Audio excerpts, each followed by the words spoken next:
তোমার সমস্যাটা কি বলো তো? আমার আবার কি সমস্যা? তোমারই তো সমস্যা, যত সমস্যা তোমার। আচ্ছা তুমি কেন চিৎকার করছো আমি তো সেটাও বুঝতে পারছি না। কি হয়েছে, কিসের কথা বলছো? কি হয়েছে সেটা আমাকে ঠান্ডা মাথায় বলো, না শুনলে সমাধান করবো কি করে? কি সমাধান করবে তুমি? সমাধান করা তো সম্ভব না। কি এমন সমস্যা হয়ে গেছে যেটা সমাধান করা সম্ভব না? হ্যাঁ, সমাধান করা সম্ভব না, কারণ সমস্যাটা তুমি নিজে। আচ্ছা, তুমি আমার সাথে এভাবে কেন কথা বলছো? যদি কোনো বিষয় নিয়ে সমস্যা থাকে সেটা তো আমাকে সরাসরি বলতে হবে নাকি? গতকাল কি করেছো বলো? গতকাল কি করেছি? হ্যাঁ, কি করেছো? এটা তুমি কোন ধরনের প্রশ্ন করলে? গতকাল আমি 100 রকমের কাজ করেছি। গতকাল আমি কি করেছি প্রশ্ন করলে আমি কি উত্তর দেব? যে বাজে কাজটা করেছো আচ্ছা, সেটার কথা বলো। বাজে কাজ? বাজে কাজের মাঝে গতকাল ড্রাইভার খুব রাফলি গাড়ি চালিয়েছে, এজন্য ওকে একটু বকা দিয়েছি। তাছাড়া আর কোনো বাজে কাজ করেছি বলে আপাতত মনে পড়ছে না। এখন সাধু সাজার চেষ্টা করছো। আমি কোনো কিছু সাজারই চেষ্টা করছি না। যদি তোমার মনে হয় কোনো কিছু নিয়ে কোনো সমস্যা হচ্ছে তাহলে তোমার সেটা আমাকে সরাসরি বলতে হবে। গতকাল কার সাথে কফি খেয়েছো? ও মাই গড, গতকাল বিজনেস পারপাসে অনেকের সাথে কফি খেয়েছি। কার নাম বললে তুমি বেশি খুশি হবে বলো? তুমি না কোনোদিনও শুধরাবে না। আমি এক্ষুনি আমাদের বাড়িতে চলে যাব। তোমাদের বাড়িতে যাবে মানে? তোমাদের বাড়ি কোনটা? আমাদের বাড়ি কোনটা তুমি জানো না? আমি যতদূর জানি এখন তো এটাই তোমার বাড়ি, এটাই তোমাদের বাড়ি।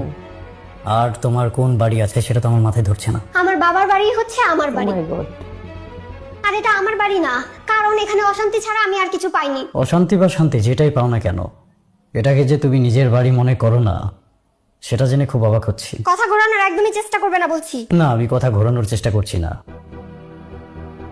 তুমি যেভাবে মিন করছো সম্ভবত কোনো মেয়ের সাথে আমি কফি খেয়েছি কিনা সেই বিষয়ে তুমি কথা বলছো। যদি আমি সেটা করেও থাকি সেটা স্বীকার করার সৎসাহস আমার আছে। আর যদি এমন কিছু আমি না করে থাকি তাহলে সেটা আমি তোমাকে বিশ্বাস করাবো কিভাবে বলো? তুমি মিথ্যা বলবে, তোমাকে বিশ্বাস করবোটা কিভাবে?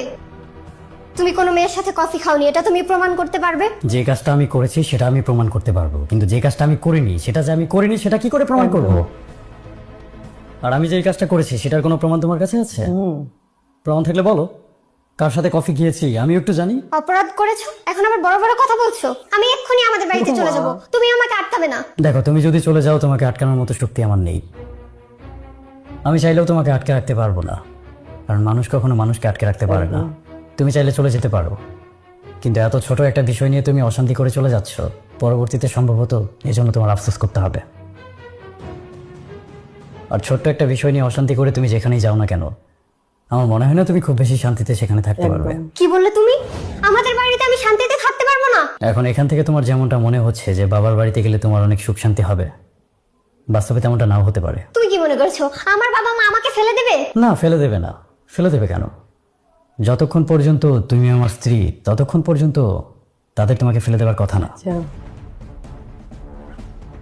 মানে তোমার সাথে আমার বিচ্ছেদ হয়ে গেলে কি আমার বাবা মা আমাকে ফেলে দেবে? সেটা তো সময় বলে দেবে। একদম। তুমি কিন্তু খুব বাড়াবাড়ি করছো এখন। আমি আমার বাবা মায়ের কত আদরের সন্তান সেটা কি তুমি জানো না? তোমাকে ফেলে যদি আমি এখন চলে যাই, আমার বাবা মা আমাকে সারা জীবন দেখে শুনে রাখবে। হ্যাঁ, আর তোমার এই ভুল ধারণাটার জন্যই তো তুমি যখন তখন আমার সাথে অশান্তি করার সাহসটা পেয়ে যাও। যদি বাস্তবতাটা বুঝতে পারতে তাহলে অন্তত এত ছোট ছোট বিষয় নিয়ে তুমি আমার সাথে ঝগড়া করতে না। লাভলি। বাস্তবতা কি? কি বাস্তবতা? বাস্তবতা হচ্ছে তুমি যদি মনে করো যে এই পৃথিবীতে বাবা মার চেয়ে আপন কেউ নেই, তাহলে সম্ভবত তুমি এখনো পৃথিবীটাই দেখোনি। নারী হয়ে জন্মেছ, তোমার বিয়ে হয়েছে, এখন হাজবেন্ডের বাসায় আছো, একদম বাকিটা জীবন এটাই তোমার নিজের বাসা। বাবার বাড়ি আর কখনো তোমার নিজের বাড়ি হবে না। একদম। এখন যদি তুমি আমার সাথে রাগারাগি করে তোমার বাবার বাড়িতে চলে যাও, তারা অনেক ভালোবেসে রাখবে, সেটা বড় জোর 7 দিন 14 দিন বা 1 মাস। কিন্তু কোনো কারণে তারা যদি বুঝতে পারেন যে তোমার সাথে আমার ছাড়াছাড়ি হয়ে গিয়েছে, তাহলে বুঝতে পারবে বাবার বাড়ির ভাতের কত দাম। লাভলি। কি বললে তুমি? আমাকে ভাতের খোঁটা দিলে? আমি তোমাকে ভাতের খোঁটা দিলাম না, আমি শুধু তোমাকে বাস্তবতাটা বোঝাচ্ছি। তুমি বলছো আমার বাবা মা আমাকে ফেলে দিবে? শুধু একটা মেয়ে না, একটা ছেলেও যদি 30 বছরের পর বেকার হয়ে বাবার বাড়িতে বসে থাকে তাহলে বোঝা যায় বাবার বাড়ির ভাতের কত দাম। একদম 30 বছর বয়সী কোনো বেকার ছেলেকে কখনো দেখেছো? সে যখন খেতে বসে তখন জুতোর বাড়ি, ঝাড়ুর বাড়ি, ঢিল যে কোনো জায়গা থেকে উড়ে আসতে পারে। আর বাসি ভাত খাওয়া তো তার জন্য সাধারণ একটা ব্যাপার। এটা কিন্তু সেই বাবা মায়ের বাড়ি যে বাবা মায়ের বাড়িতে এই সন্তান ছোটবেলা থেকে অনেক ভালোবাসায় মানুষ হয়েছিল। একদম। ছেলে হয়েই যদি এতটা কষ্ট সহ্য করতে হয়, সেখানে একজন মেয়ে যদি অসহায় হয়ে সবকিছু ছেড়ে ছুড়ে বাবার বাড়িতে চলে যায়, তার কতটা মূল্য সেখানে থাকে তুমি বলো। একদম। নিজের চিরচেনা বাবা মায়ের অচেনা রূপটা তো তখন দেখা যায় যখন তোমারই কোনো ভাই বা বোন তোমার থেকে বেশি অর্থ উপার্জন করে। লাভলি। একই বাবা মা তার দুজন সন্তানের দিকে তখন দূরদৃষ্টিতে তাকায়। বাবা মায়ের সেই দুই সন্তানের প্রতি তাদের ভালোবাসায় থাকে আকাশ পাতাল তফাৎ। কম উপার্জন করা ভাই বা বোনকে প্রতিনিয়ত বেশি উপার্জন করা ভাই বা বোনের প্রশংসা শুনতে হয়, আর তার সাথে নিজের নিন্দা। এটা তোমার বাবা মা তোমাকে অনেক ভালোবেসে মানুষ করেছে, এটা সত্য। নিজের মেয়েকে বাবা মা কেনই বা ভালোবাসবে না? কিন্তু যখন তোমার বিয়ে হয়েছে, তোমার আরেকটা পরিচয় হয়েছে। বিয়েটাকে তোমার যে বাবার বাড়িটাকে ফেলে এসেছো, আর কোনোদিনও সেই বাড়িটাকে তুমি ফিরে পাবে না। তোমাকে কিন্তু আমি অসহায় বোধ করানোর জন্য কথাগুলো বলছি না। এটা শুধু তোমার ক্ষেত্রে না, পৃথিবীর প্রত্যেকটা মানুষের ক্ষেত্রে ঘটনাটা একই ঘটে। সময় কখনো না কখনো এই ব্যাপারটা তোমাকে বলে দেবে, সেটা নিশ্চিত। যদি আমি তোমার কথা মেনেও নেই, ধরে নিলাম আমার বাবা মা আর এই পৃথিবীতে বেঁচে নেই, তাই কি আমি এতিম হয়ে যাব তোমার মনে হয়? বাবা মা পাশে না থাকলে আমার নিজের ভাই আছে, বোন আছে, তারা তো আর আমাকে ফেলে দিবে না। তোমার কি অনেক আত্মবিশ্বাস যে তোমার আপন ভাই আর বোনেরা তোমাকে কখনোই ফেলে দেবে না? ভাই আর বোন আমাদের চরম আপনজন, এটা যেমন সত্য, তেমনি একটা বয়সের পর গিয়ে ভাই আর বোন হয়ে দাঁড়ায় আমাদের সবচেয়ে বড় শত্রু। একদম। এটাও সত্য। ভাই বোনদের মাঝে সম্ভবত সবচেয়ে বেশি ভালোবাসাটা থাকে ছোটবেলায়, কারণ ছোটবেলায় আমাদের মাথায় অত পৃথিবীর হিসেব থাকে না। যেই না মাত্র মানুষ পৃথিবীটার হিসেব করতে শুরু করে, তখন সমস্ত ভালোবাসা শেষ হয়ে যায়। লাভলি। ভাই আর বোনদের মাঝে শত্রুতার ঘটনা এই সমাজে কিন্তু নতুন না। কেউ বা শত্রু হয়ে যায় সম্পদের জন্য, আবার কেউ বা সামাজিক অবস্থানে নিজের চেয়ে আরেকজনকে উপরে দেখতে চায় না, তাই হিংসে করে অনেক সময় ক্ষতি করে ফেলে। ইয়ো। পৃথিবীতে এমন ভাই বোনের সংখ্যা কিন্তু কম না যারা একজন আরেকজনের সংসারের সুখ সহ্য করতে পারে না। এই বস্তুবাদী পৃথিবীতে কেউ যে কারো আপন না, সেটা একজন মানুষ যত তাড়াতাড়ি বুঝতে শিখবে, ততই তার জন্য মঙ্গল। লাভলি। তুই যদি সত্যি এই সংসারে অনেক বেশি কষ্টে থাকতে, কষ্ট পেয়ে এই সংসার থেকে চলে যেতে, তাহলে হয়তোবা তারা তোমার প্রতি সিম্প্যাথি দেখাতো, করুণা করে হলেও কিছুদিন তারা তোমাকে দেখে শুনে রাখতো। কিন্তু যেখানে এত সুন্দর সংসার রেখে শুধুমাত্র তোমার রাগের কারণে তুমি সব ছেড়ে চলে যাচ্ছ, আমার মনে হয় না খুব বেশি মানুষ তোমার প্রতি সিম্প্যাথি দেখাবে। এই মুহূর্তে পৃথিবীর আর কোন মানুষটা তোমার এত রাগ সহ্য করে নিজের ঘুম হারাম করে তোমাকে দেখে রাখবে, সেটাই চিন্তার বিষয়। লাভলি। আজ তুমি বাবার বাড়িতে গেলে সবাই তোমাকে অনেক ভালোবাসে, অনেক স্নেহ করে। কখনো লক্ষ্য করেছো তোমাদের যে আত্মীয়ের তোমার চেয়ে অর্থ সম্পদ কম, তাকে তোমার চেয়ে সবাই কম ভালোবাসে? একদম। তোমাকে সবাই এত ভালোবাসে কেন জানো? কারণ তোমার স্বামীর অর্থ সম্পদ রয়েছে। তোমার সাথে ভালো সম্পর্ক বজায় রাখলে হয়তো তারা কিছু পেলেও পেতে পারে। কথাগুলো প্রচন্ড নির্লজ্জ বা স্বার্থপর মনে হলেও এটাই পৃথিবীর চরম বাস্তবতা।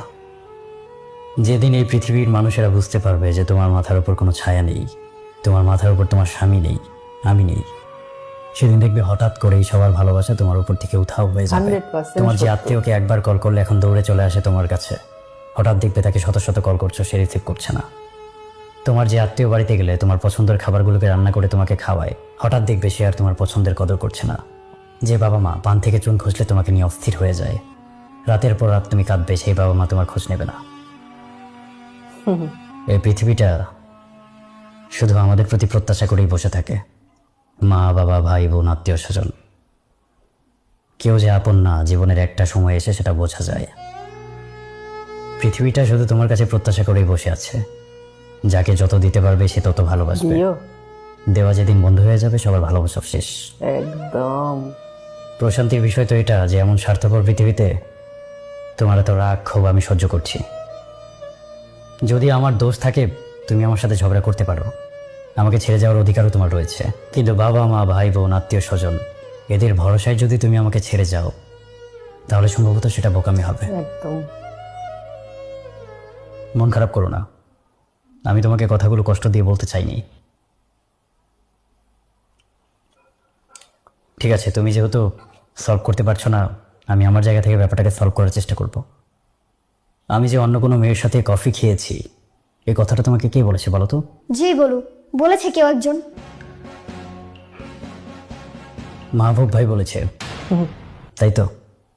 তোমার বড় বোনের হাজবেন্ড, তোমার খুব শ্রদ্ধেয় দুলা ভাই, যাকে তুমি প্রচন্ড বিশ্বাস করো, জনাব মাহবুবুর রহমান মাহবুব, যে দিনের মধ্যে খুব কম সত্য কথা বলে, সেই তো এই কথাটা তোমাকে বলেছে, তাই না?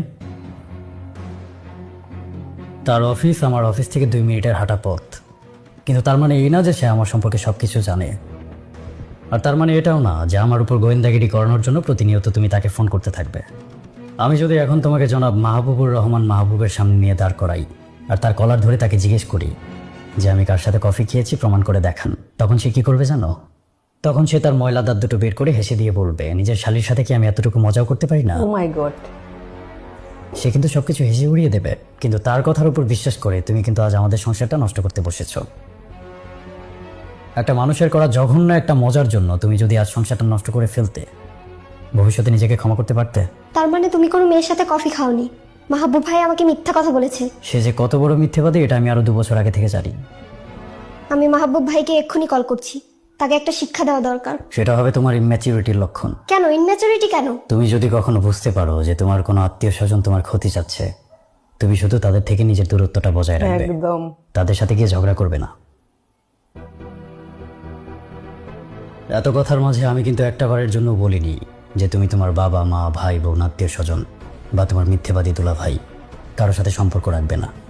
তুমি সবার সাথে সম্পর্ক রাখবে, সবার সাথে কথা বলবে, কিন্তু তুমি তাদের কারো কথা প্রয়োজনের চেয়ে বেশি কানে নেবে না।